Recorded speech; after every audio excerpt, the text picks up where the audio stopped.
Since 1887, Sherlock Holmes has captivated those who understand what an outstanding mind he has. Sherlock is able to discover the truth of every situation he finds himself in. In fact, forensic science was even based off this fictional man's ability to see through false ideas. What if I told you that we all have the ability to think like Sherlock and obtain the skills necessary to think like he did? Kind of sounds like a legend or a myth, but it's true. We all can think and reason like Sherlock Holmes. In my estimation, there are two things that allow us to think through any situation like Sherlock Holmes.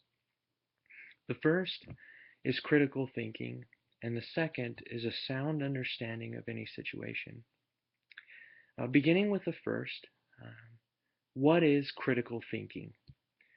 Critical thinking is defined as a disciplined thinking that is clear, rational, open-minded, and based off of evidence. Now, what does that mean in real life? Let me give you a real practical example of critical thinking in action. Let's say that you and I wanted to get to the grocery store the quickest way possible. Using this formula, what is thinking clearly in this situation? Well, let's say that there are 4 ways to get to that grocery store. Clearly, there are only 4 ways that we can choose from. Rational. Rationally thinking about the situation that you and I are in, we can't break the law. We can't. If we break the law, then it's going to slow down the whole experiment. So we have to obey the law. What about open-mindedness? If I gave that situation, and some of you believe that you know the right way to go and which way is fastest, let me just present this idea to you. Maybe there is another way that is faster that you haven't thought of yet. That's looking at it open-mindedly. And then informed by evidence. What does that mean? Evidence is gathered as we go out and we experiment.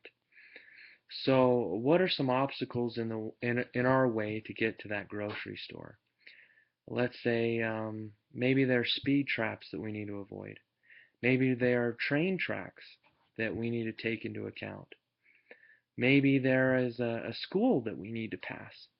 And so all of these different things allow us to formulate a situation where we have all the evidence and all the knowledge that we need to continue forward.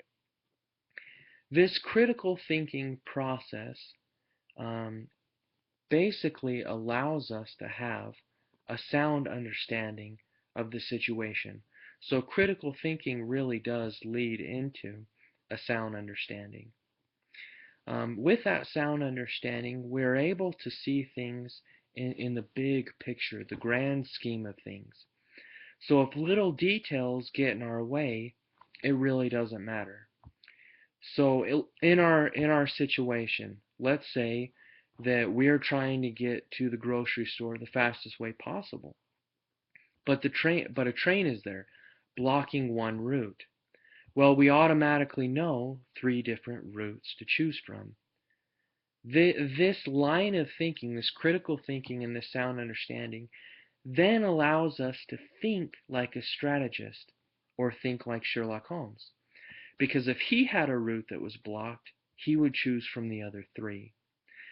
Now we kind of get the formula of how he makes decisions and how we can make decisions. Now I know this example is silly, but let's say you use this example to retire at 45 or pass a test. And you think through all the different elements and you gain a sound understanding, and then you can strategically attack that test or whatever it is the best way possible. If we apply these things and think like a strategist, we can think like Sherlock Holmes, and nothing is impossible to us. Thank you for listening.